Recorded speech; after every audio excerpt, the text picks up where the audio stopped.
हमारा जवनिया तू ही राज करो सोहना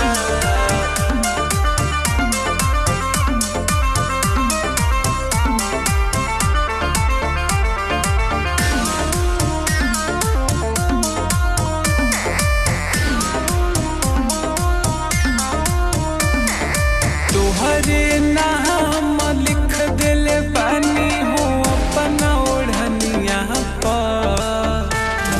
तुहरे नाम लिख दिल बानी हो अपना ओढ़निया पर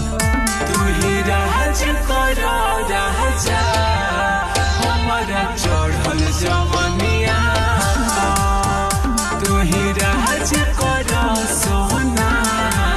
हमारा चढ़ल जवनिया रहुए एग्रीमेंट कइले बानी बदनिया तू ही राज करो राजा हमारा चढ़ल जवनिया तू ही राज करो सोना हमारा चढ़ल जवनिया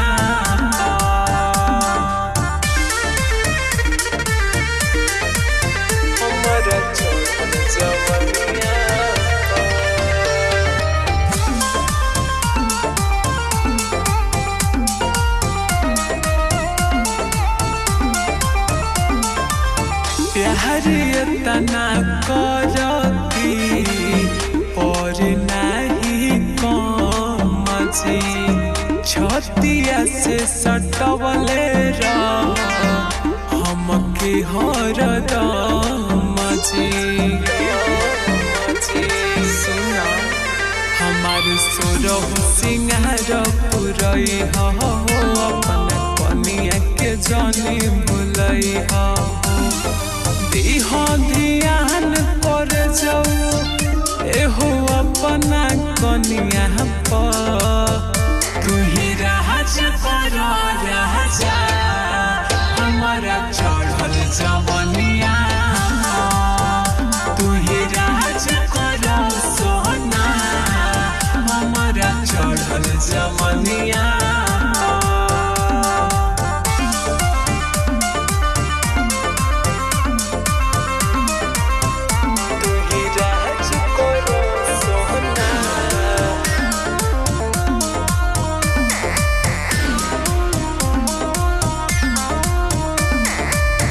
हर घरी रही हमारा